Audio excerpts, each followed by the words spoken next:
Man, this shit's annoying. And I keep losing my fucking connection. It's so stupid. Yeah. There is a less than optimistic atmosphere in here. If you're stuck, check for a door release somewhere.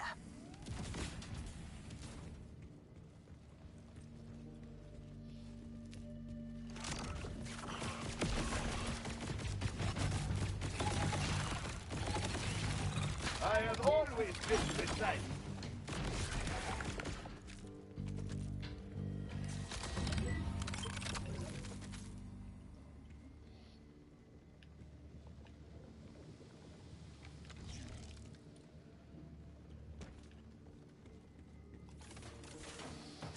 Yeah, sorry about that. This has been having issues with my connection. Then again, all connections like this. I really need to plug into an Ethernet cable, at least when I'm streaming that, because it gets to the point where it gets kind of annoying. So I'm gonna get a second modem in my room. By the look of it, I have made my way into a server room. Interesting. I saw a very similar space once in the city. It was designed by the Timekeeper's chief scientist, Zadra. Yes, that adds up. For a human, Zadra certainly has a mind that runs on routines. Speaking of routines, I must look around for this server. Ah, no response from the computer. But yeah, so I'm just sitting there, like, we're having this conversation with her. Generator located. Now, all you have to do is divert the power to the central console. You'll need to bypass the broken section so the power can flow through a closed circuit. If only there were a ladder around, maybe. Or something that could reach those high spaces.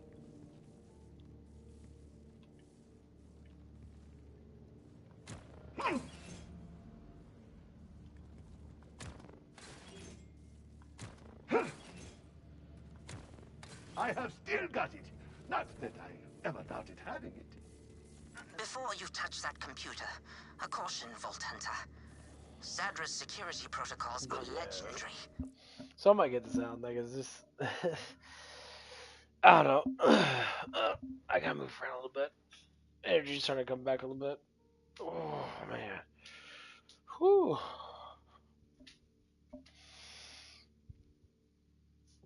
But anyway, so, like... big ass stretch. So we're sitting there working that, and, like, as soon as I come in, like, this lady knows I do the bulk of the bullshit work of that. And, like, she's just there. I'm just like, you know what? It's like every time anyone comes in, like, so said we had a meeting, and like everyone, all the managers were talking, and they're all so like, hey, it's like if you were hired on to do these specific things, then you have to come on and get ready to do those things. You know, and the only scapegoat job that we have that everybody seems to go back and forth to do is do dishes and drop stuff. And I always say, if you're on the inside line, you're not on drive-through. Drive-through's constantly going. You know, we have our breaks, obviously, here and there, but that's the main part of the job to keep things flowing. That's the thing that I'm intentionally normally on the most. But when there's a lot of people there, I kind of play the scapegoat game. I'm like, I'm not gonna be on there that much of that because it gets to the point that it's like these other people have to keep on doing shit. Because I'm tired of doing extra work, and I kind of just like do the bullshit work when I first get there. Because a lot of other people, they don't want to do stuff. I mean, they do, but also it's always just the one person that does it. And like, so I'm just sitting there like, okay, you know, we're having this kind of like discussion that, and this lady, she comes in, she never liked getting on the line. She was hired as a line person. and like she's been there for like 3 months, and she hasn't like learned all the stuff, and she refuses to kind of do it. Like she doesn't want to do it. Like she plays the scapegoat game. Oh, I'm gonna do this. I'm gonna clean this and do that and do this. I'm like, you know that you're supposed to be on the line. Like your main job is to alleviate the people that already been on the line for like 3 or 4 hours. So once it's a 4 hour part, if someone's worked like half their day, they deserve a 30-minute break. I don't give a fuck what anybody says. They deserve something to eat. They deserve to fuck off for a little bit, no matter what. And the thing of it is, like, this person, I know what she does. She waits for me to get there, and then I start alleviating people because I control the line because I'm one of the guys that essentially is one of the main leading line people. So I have to control the line so I can give people breaks. And I don't do it all the time because a lot of times there's always someone else there that does the same thing. And like, so like I'm sitting there and I'm just like, I'm learning how this person is. And I'm like, every single time I have the type of people that we like to hire, they don't want to do more than what they have to. They play this game. I'm like, you remind me of a fucking kid. You remind me of like a little teenager that is very like impulsive, doesn't like following rules. You like enormous amount of discipline, and like sitting there like thinking to myself, I'm like, well, it's like when we hire people that get away with so much shit. I mean, a little bit of stuff here and there, I get it. There is bonuses to being a good worker, 100%. Like meaning that there's some little things I get away with. Most times they're just really small, not anything that's like ridiculously huge. Like I'll grab food whenever I want to, and I'll put it in something and I put it in the warmer, and then whenever I have a chance to eat, and I tell them it's like whenever I have a chance to eat, I'm gonna eat if I have to eat. Because to me,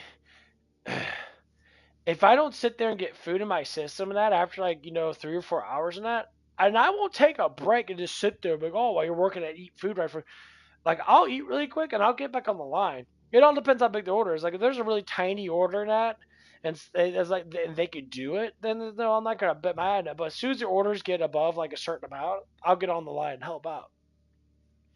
Cause I tell them, it's like I don't want to take a full 30-minute break unless I have to. Most times, if I do, I'll just sit around and basically just walk around in circles. I'm always thinking about doing stuff, and I get into this mindset, and I'm very happy to have this mindset that I want to keep on going. Like I hate just sitting there, you know. Maybe because I'm older than that, I look at things from a different perspective. But like I can't just keep on doing that. But when I look at other people in that are like older than me, and I'm sitting looking at them like, how the fuck? Like, I don't understand. Like, how are you this non-disciplined? How'd you live this life for so damn long and like survive the way that you do? And they're barely surviving, but they're still doing stuff. And so I go back to Proverbs. I go back to the Bible. The Bible talks about people like this. It's like some people, they're pure when they're young, but then when they start to do their commitment of sin, and they start to go down the line of being tempted, and they fall in line with temptation, like they get angry easy, they panic a shit ton, they have to constantly do drugs to maintain their quality of mind because they can't do it without it. They're weaker than the average person because they have to have something, and they make up enormous amount. She was like, well, they'll bring up like caffeine. And I said, well, caffeine is a drug, but caffeine is not an addictiveness. Like no one needs it, and it lasts for obviously a long ass time. That it doesn't fucking spike you up to where you're all like you get paranoid and shit. Because like I drink a lot of caffeine and I'm never paranoid. I don't care. I just have energy. I think it's a selectiveness of discipline. If you can discipline your mind, doesn't matter if you're high on fucking cocaine. If you can discipline your mind, then your mind's gonna be able to regulate that type of stuff to be able to do stuff in that. Like people think popping stuff is what makes you more disciplined. No, it's actually learning. Because your mind, when the mind does not know, it doesn't matter how much Adderall you take for focus. If you don't know how to fucking focus, then your mind's not gonna know how to focus. You're just gonna zone the fuck out, which is terrible for you. But when you naturally make your mind focus and you grow into that area of like meditation, that you could zone out anytime you want to without Adderall. Oh my god, you could do that? Yeah. I do it every single fucking day. If I'm at work and shit gets busy, I'll literally just sit there and just tone down my mind to where I just focus on my work.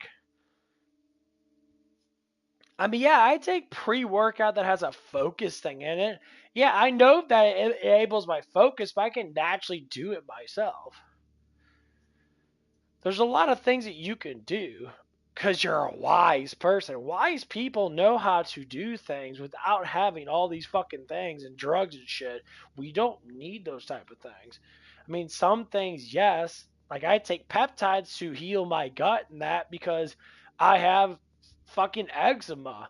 Yes, I can meditate and probably fast to get rid of a lot of this shit, which I do to a certain extent. But that's just one of the things that I have luxuries to be able to buy because I work my 40 hours a week and I don't pay a ridiculous amount of bills and that because I don't live on my own.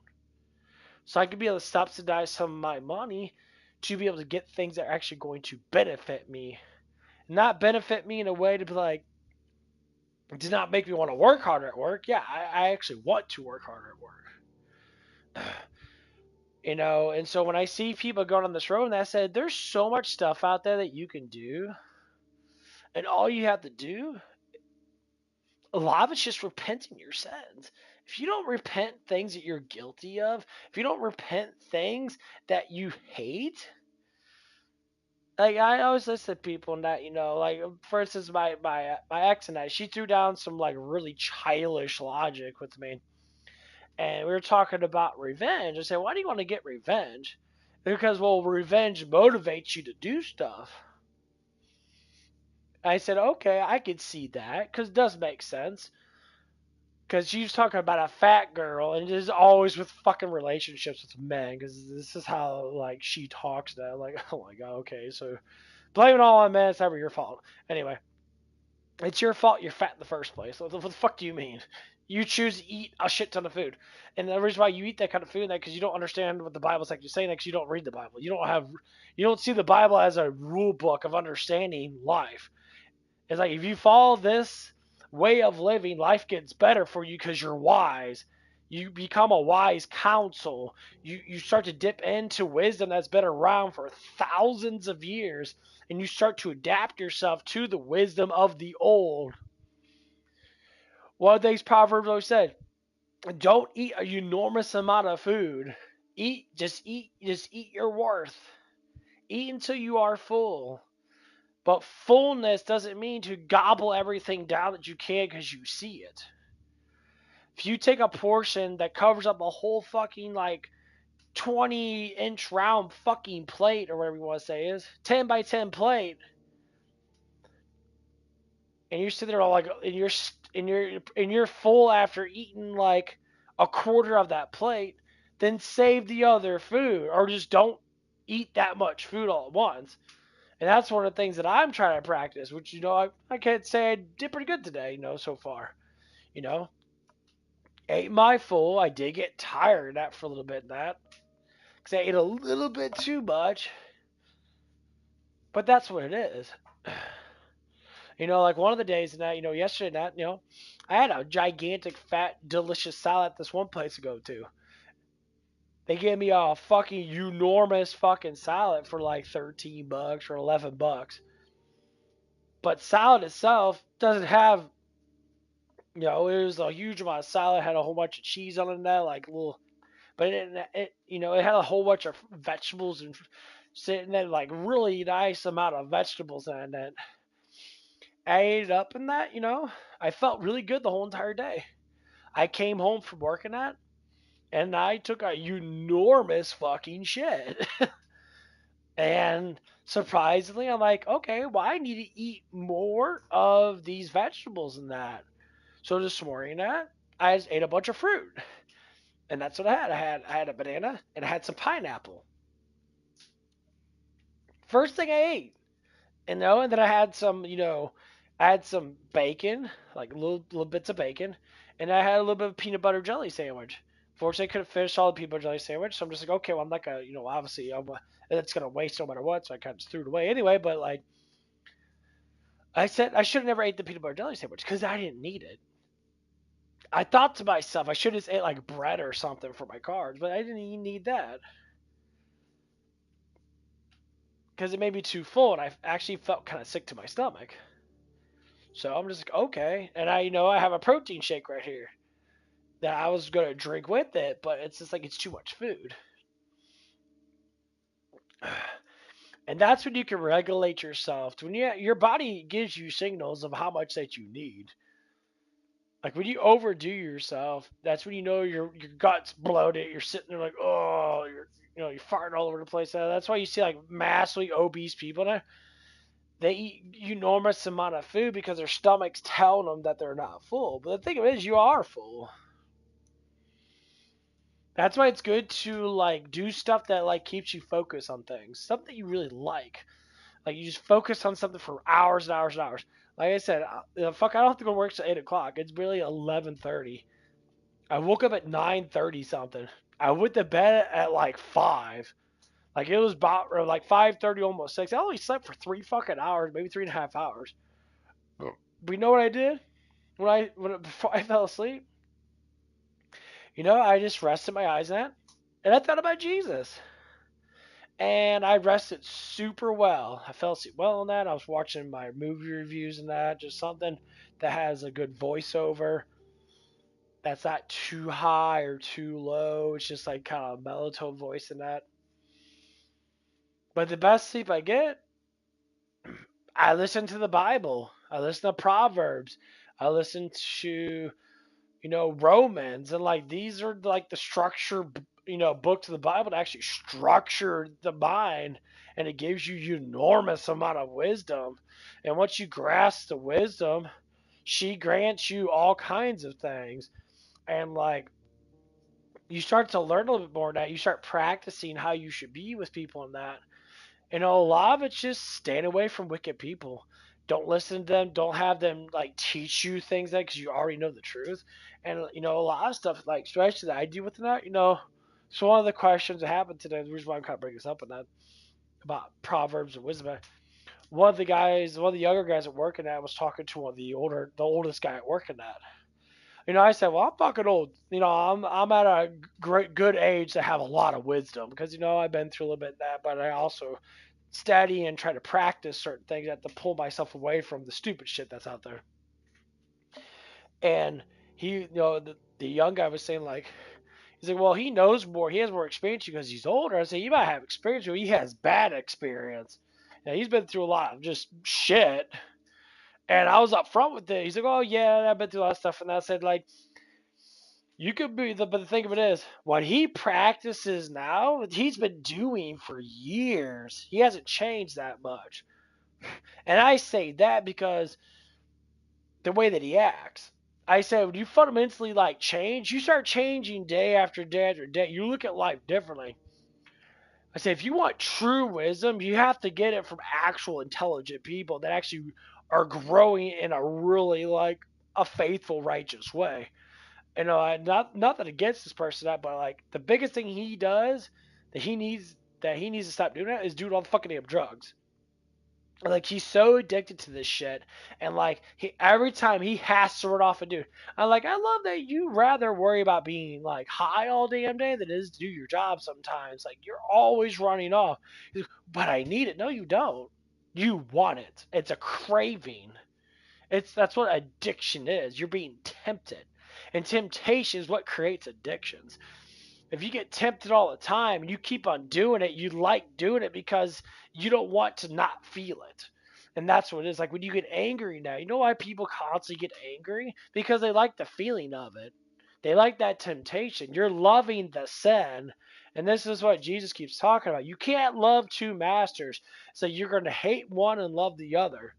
That's why people that are godly hate sin. I hate being angry. I hate lusting. Despite the fact that's the only thing I crucially do, probably more than anything else, is I know I have lustful intent. And a lot of it comes down to because I'm not married, and I've never, been through the whole thing and that at my age that. And it's very difficult, especially if you are attractive. It's really hard and difficult to like keep it going because everyone's always wondering like, okay, well, why don't you get laid? I'm like, cause I don't care for it. I want a relationship. I want the love. I want the passion behind it, not just a bend over session where I'm just like, oh yeah, why not? It doesn't mean it doesn't come into my mind because it does. Because I'm functionally trying to experience stuff without digging into it, and it's not a full experience. It's just a thought process. But anyway, so like going back to what I was saying about the guy looking for experience and that, and talking to the older guy, and I just looked at him and I walked away, and then I'm like, and I'm just thinking to myself, and I'm like, because I started talking about demons and that, and temptation and that, and the one guy. Because he's basically, I would say he's a demon worshiper to some extent. He doesn't know that he's doing it because they don't believe in it, but I brought it up. I said that demons, temptation's real, demons are real. And the first thing he said, because he's Muslim, he worships the destroyer, Allah, which is, funny in that because God controls the destroyer, but whatever. And he like sits there and he walked away from me. He's like, well, I don't like talking about that stuff. I said, why not? It's the truth. And he kind of domed down that. I said, and I thought to myself in that when Jesus said, when you call out demons and demons are around you, that person's always going to end up walking away and saying, I don't want to talk about it. I don't want to know the truth about it and that, because they're committed by the demon themselves. That's why they're the way that they are. These people worship Baal. They worship they worship the impurity god, and that's why they do the things that they do, because they don't understand. They get so scared around people that are close to God because the demon understands that they can't corrupt that person because they get close to him, that the demon always wants to run away, and they try to corrupt. And that's the thing. So you ever notice why gay people try to corrupt straight righteous men? They do it all the damn time. They try to corrupt because they're demons. They have a demon spirit, so that's why they're impure. That's why they always want to chase after pure people. Same thing with whores. It's the same thing. Same thing with sluts. They're succubus. They go after pure people in that. Bonnie Blue's the same thing. Prime example. That bitch is a straight up demonistic whore. She goes after pure people because she thinks taking the purity of people and that gives her power, because unfortunately that's what demons go after. But the soul, the spirit, can only get so corrupted until it gets corrupted so much that you literally go into damnation where you just don't know anymore. That's the thing about our spirits. Spirits can only get corrupted for so long before we literally fall off the edge into hell. And this is literally emotional type thing, which is a spiritual type thing. You really fall into hell. And the number one thing that happens to most people, you get paranoid, you get mass anxiety, you get super fucking depressed. Because if you can't keep that sin rolling and keep on creating that sin, then the demons don't care. They'll keep on tormenting you. And sometimes they don't, but no, sometimes they do. Sometimes they don't give a shit because you're just pointless anyway because you keep on doing it. When you start fighting back against sin, and if you don't have God, in your heart, but you don't have, Father, Son, Holy Spirit, they're there. But when you don't give that temptation to God, that's why the Lord's Prayer always says, what does it say? Forgive my trespasses, I forgive those who trespass against me. So they say, if I forgive someone else, forgive me, because that's how forgiveness works. Lead us not into temptation, but deliver us from evil. It's trying to say, push us away from sin and keep us away from temptation. Deliver us from evil so that we know not to tempt, not to do those things. And it's a psychological growth. You have to learn how to know what temptation is. When you know temptation is, you stop being angry. If you know temptation is, you stop worrying so much. These are all temptations. Worrying is a thing that God never wants us to do because everything's already done. We're just walking his path. But when you stray off the path because you start to go into temptation, and then you go to a path that's not, functionally God's will. When you step away from God's will, you do your own will. Guess what happens? You deal with your demons. And the demons already know that you're a fucking idiot. That's the reason why they do the things they do. So when you walk down temptation, like a lot of people do, you get angry at that. It's like, why do you get angry? A lot of times I say, oh, because this and this and that. I say, forgive them, move on.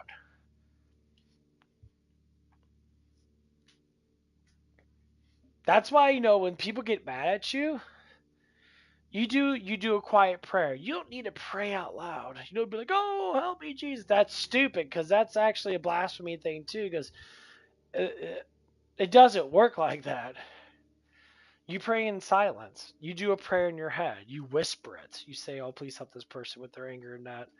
And I'll tell you, I've done it multiple times at work, and the demons always fucking flee every single time. Just a little prayer of saying, please help me, Jesus.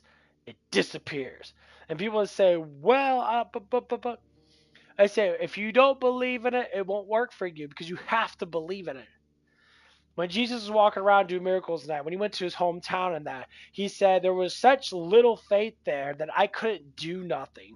I couldn't do miracles because no one had faith in me. That's what he's talking about. When you have faith in Christ, things fucking move for you because Christ is sitting there waiting for you to get that faith. He's waiting for you to say, "Hey, I need your help." That's the sense of pride that always drags everybody down the hell because they want to control everything that they can't control. It's like a cheat manual to life is God, and we're stupid enough to not see it. I see it now, and life's changing for me. Because he always grants the desire of your true heart. He always grants that desire. And sometimes it takes time, and sometimes you gotta grow, so it's a day-by-day step.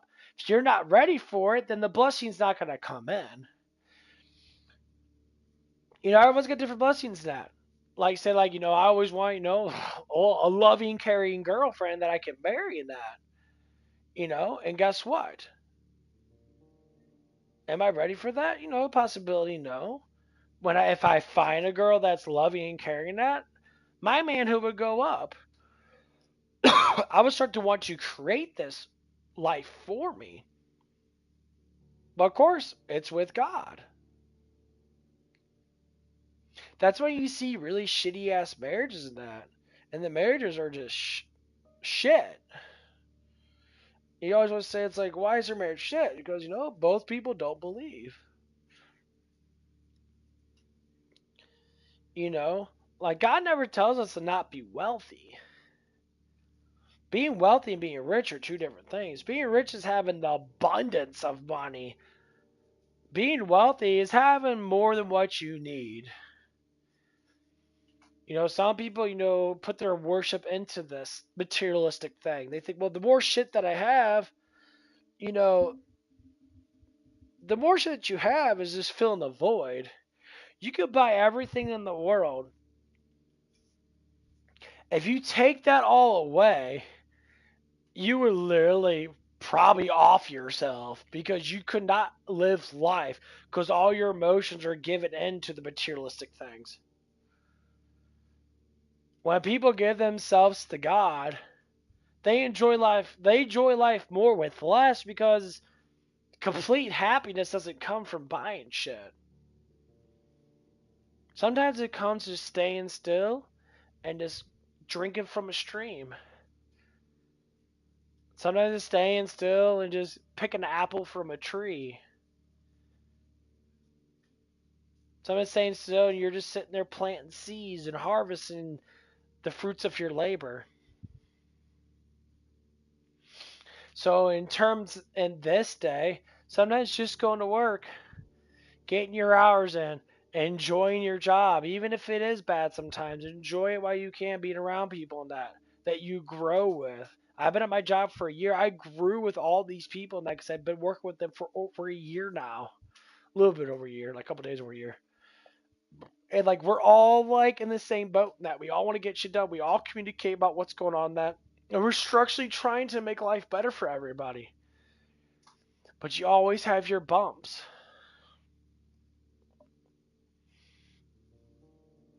And I always tell people that like this is a team effort. It's like we have to work together to get this shit done. It makes it easier when we can rely on each other. And that's what makes God happy because God wants us to be in harmony with each other. When people take selfish acts to do things on their own, sorry to say, we're not all superheroes. We can't move 100 miles an hour and do everything on our own. That we can't have that in our mind because it doesn't fucking exist. And this is where we have a lot of reality problems. A lot of people that what is actually true is what God is trying to teach us. What's not true is what these celebrities and all these fucking Satanist dickheads are trying to teach us. They always say it's money, money, money, money, money, horror, horror, horror, horror, horrors. Just fuck a bunch of bitches and be sinful as fucking that. Live life on the edge. Live life on the edge is the edge of hell. They're not telling you that because you're fucking stupid. Say live life on the edge is being free. No, you're not free. You're committed. You're committed to fucking falling. That's why the edge is there. And the devil whispers, keeps poking you like, come on, man, let's do this stuff together. Like, oh, yeah, man, I only live once. Yeah, you live once in this fucking life. But you don't understand because you don't see the truth because you don't know it exists because you're fucking retarded. And it's because you weren't raised right. The Bible doesn't exist because you don't think that's true. We have the shroud of Jesus. It only has the imprint of Jesus on it. How much truth do you want? How much truth does anybody want? That's the whole point of the shroud of Christ, is so that people remember his face. Because he says, think about my face, look at my face, visualize my face, keep it in your mind. He says that stuff because he wants you to remember what the Father looks like. Jesus looks like the Father, and Father looks like Jesus. That's the whole point. It's implicating God. If you don't want to see it from that perspective, then you're lost in a fucking TikTok Satanist world that wants you to stick dildos up your ass. And like we have to really think about this stuff and that because when you don't know the truth, you're committing yourself into hell. The number one thing that always happens is that you get anxiety, you get depression, that you stress out too damn much, and that. So well, that's just part of the world. No, it's not. That's fucking bullshit. Stress is implicated because you don't have any knowledge. That's why people stress out, or you don't have any discipline. That's what wisdom comes from. Wisdom comes from all the discipline and hard work that you do to build yourself up. You can't be a fucking kid forever. Eventually, you're going to have to do your own thing. And it doesn't matter. You try your best to do what you can. Yes. Like me, for instance, first thing I think of, right now in that I've been having a job in that for last year or so, it's just saving up money. Like the people always ask me, like, do you want to move out? And I said, I don't see the point in doing it. It's not because I can't do it, but the point of it is that I want to be close to my family because they're all getting old.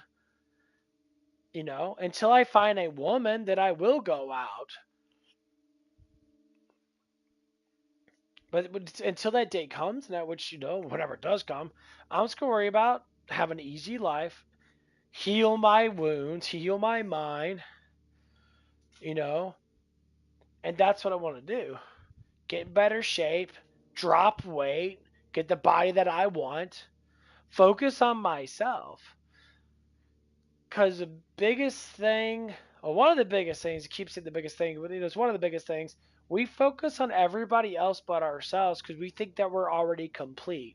And I say, you're never complete until you do all the things that you desire in your life,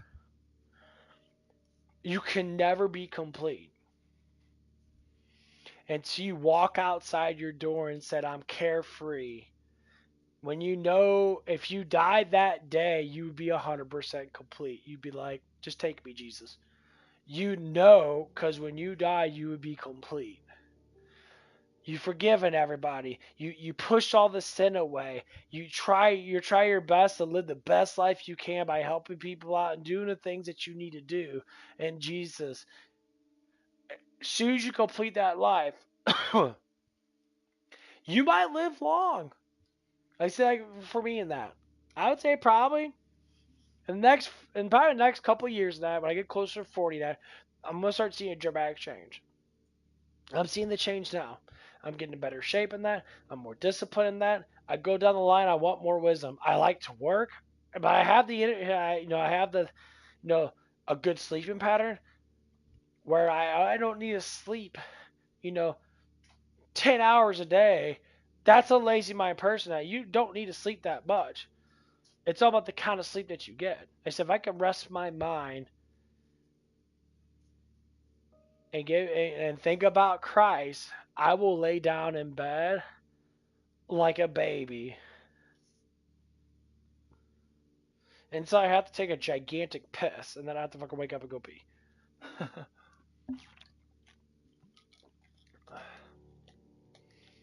As there's some people in that, they're stressed out so much in that.